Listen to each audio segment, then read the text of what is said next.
It's time to dump race-based affirmative action in South Africa, given the damage the policy is causing to poor and vulnerable communities. According to the SA Institute of Race Relations, the policy has created a very small black elite that uses its capacity to control access to the benefits of the policy to perpetuate its own advantage. I'm joined today by the Institute's Dr. Anthea Jeffery with Jimmy Manyi of the ANC's Progressive Professionals Forum to discuss this.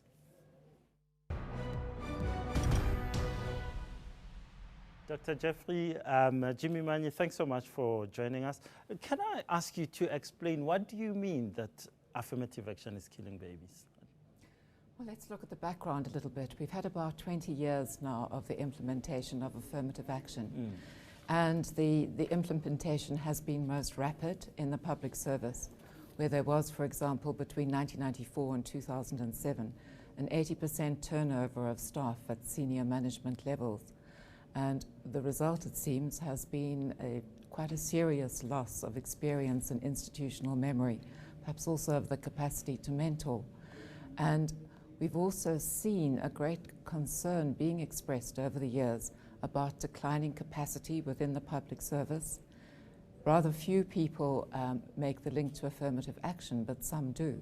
We know from Trevor Manuel, for example, that there's a lot of concern about the dysfunctional developmental state. He's made impassioned pleas for us to fix the engine room.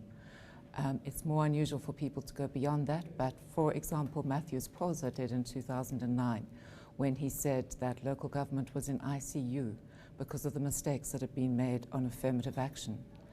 And poor people who have no prospect of getting management posts through these policies are the ones who rely most heavily on the public service. And it matters to them that the public service should be efficient and effective. And public servants actually have the power to make life and death decisions, as it were, for the poor. If they don't manage waste well, if they don't manage hospitals well, we can see really dreadful consequences, such as the death of babies. And this is also not a new phenomenon.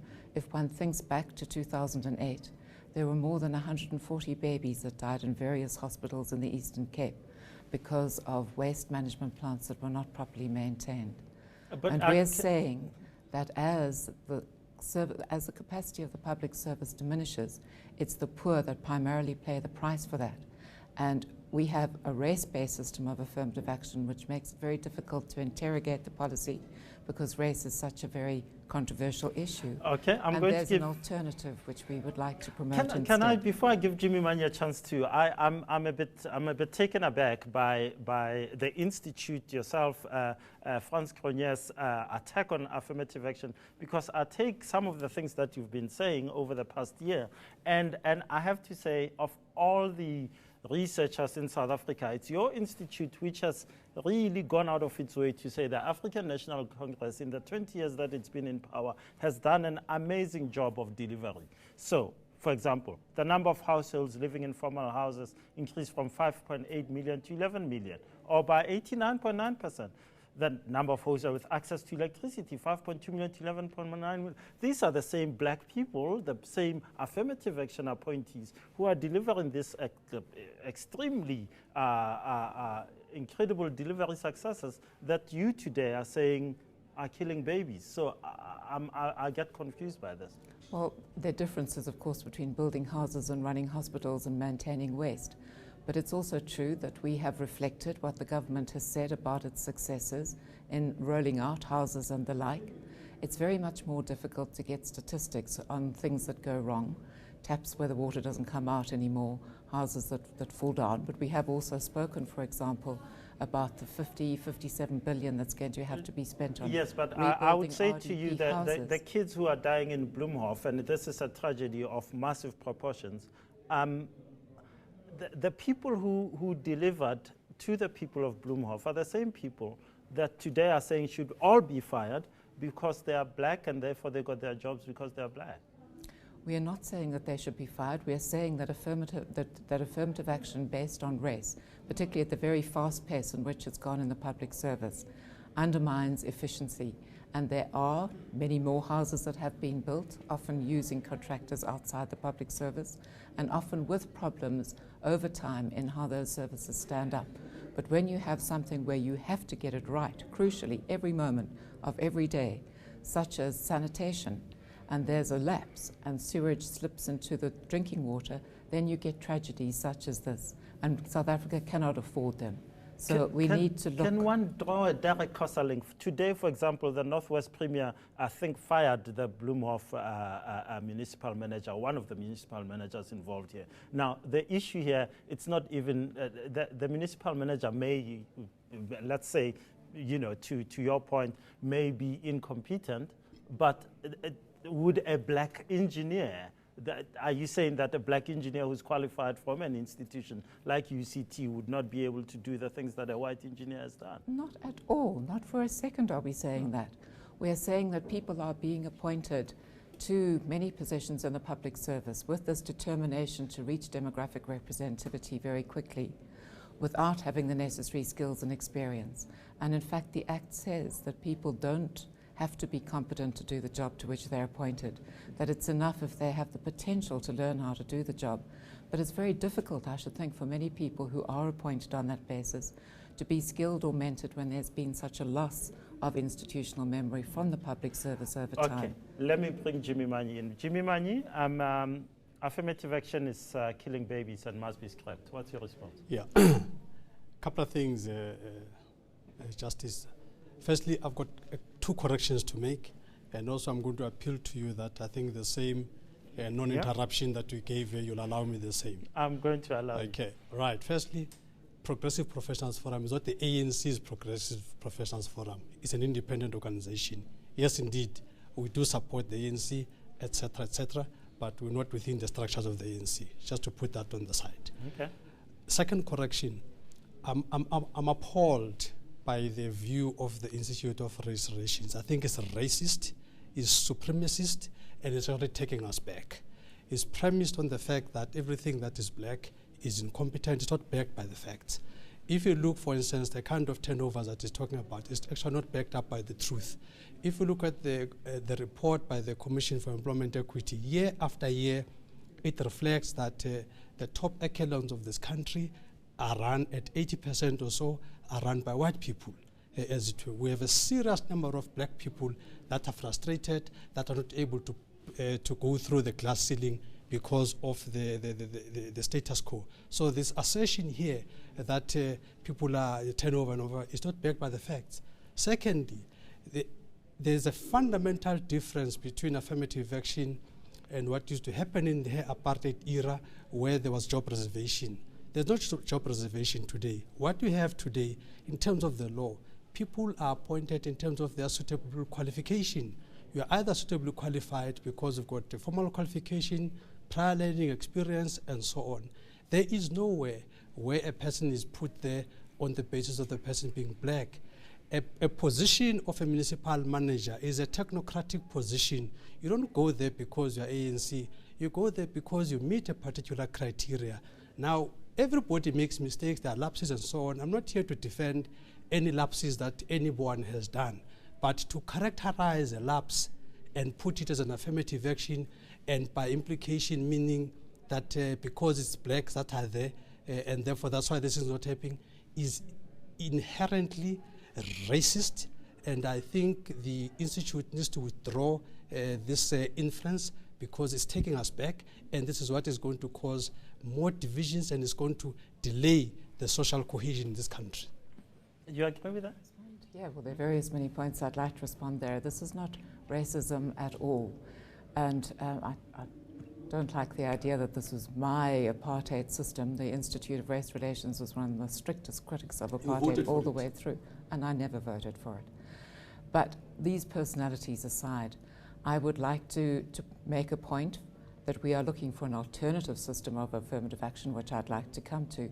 But secondly, when Mr. Manyi talks about the reports of the Commission for Employment Equity, if you look at the reports which focus on the public service, they indicate, for example, in the 2014 report, that Africans make up 69% of top management, which is very close to the goal of 75%, which is the government's objective, because that is equal to the African share of the economically active population. But, of course, the economically active population includes all people between the ages of 15 and 64 who work or would like to work. So very many Africans who are economically active can't really be considered suitable for management jobs.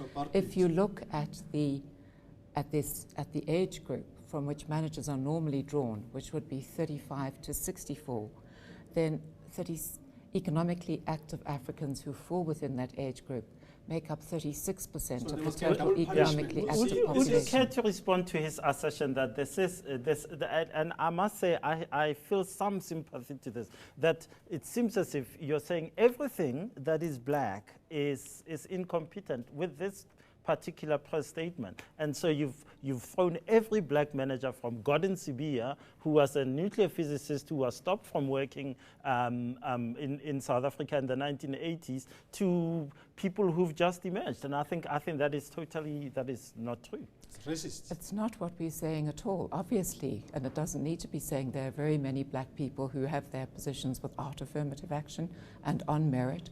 But in the public service in particular, this very rapid rate, which has been confirmed by research and by the statistics which I've just cited to you, indicate that very many people of too young an age or too inexperienced have been put into positions which it must be very difficult for them to fulfill, not because they're black, but because the history of this country has made it more difficult for them to obtain the knowledge and experience. But the question is, who is this benefiting? And it seems to me to be benefiting this small elite, which is very hopeful, wanting to retain the rules, and prejudicing the poor who rely on the public service for services and are particularly hurt. Let me bring in Jimmy Manyi. Jimmy Manyi, let me ask you about KADA deployment. The ANC came out yesterday saying that it will review some issues of sending people as cadres to work in government. Isn't that an admission of the failure of not just affirmative, but KADA deployment in particular, where a political party sends a political person to head up some or other department when they can't do the job? No, not at all. I think if you heard the Secretary General very well, he was actually articulating what the law says. The law talks about a suitably qualified person. There is nothing that says as a in the KADA deployment strategy that take any Tom, Dick and Harry who's not able to do anything, and on the basis of him being aligned with the ANC, and therefore a person gets appointed. No such a thing. That would be legal. In the ANC, what is happening, which is the same as within government, a person has to be suitably qualified. Yes, indeed, it's desirable to get policy implementers that are aligned to the policies of the ruling party, because what that does, it brings the necessary passion and the energy to be able to do the job. Shouldn't we have a public service that works for the public, state after state, and then you have political appointees? Well, that's a utopia, but you can go anywhere in the world, even in the States. The same thing happens when a new administration comes in. You want the people that will be able to give substance to the policies, people that believe in your policies. For instance, if I were to work in a DA environment, I would have a serious problem. I wouldn't be able to wake up in the morning. In fact, this is what is causing service delivery problems, because we've got technocrats, we've got people in the public service that don't believe in ANC policies, but they've got to implement them, and they do a lackluster performance. This is why it is very important for the ANC to make sure that it puts its best people in there, people that are aligned to and passionate about what the policy must do, but they must also be competent. Jimmy Manyi, we've run out of time. I'm going to ask you very briefly to tell me where to go now with affirmative action, and I'm going to ask Jimmy Manyi to also give us his view. We need to move away from the race-based aspect of affirmative action. Our focus should be on the truly disadvantaged, very poor people, millions of them, often unemployed, who have no prospect of getting management posts through affirmative action. And we should be giving them priority access to the building blocks for advancement, which are very good education, employment, and entrepreneurial skills. And that, combined with rapid growth, would see millions move up into Jimmy the middle Manyi, class. Give me your... Equal treatment of unequal people is unequal. What she is saying is just saying lift the base for all. Basically what she's arguing is that maintain the disparity, because you just live at the base, you've treated everybody equally. That can never work. We want to be able to reduce and to level the playing field. So affirmative action, race-based affirmative action, is allowed for in the Constitution. Section 9, subsection 2 is very clear. So it's constitutional and it shall continue like that. We will continue to vote the ANC into power to make sure that this legislation continues. Jimmy Manyi, Dr. Anthea Jeffery, thanks so much for coming through. After the break, our winner and loser of the week. Stay with us.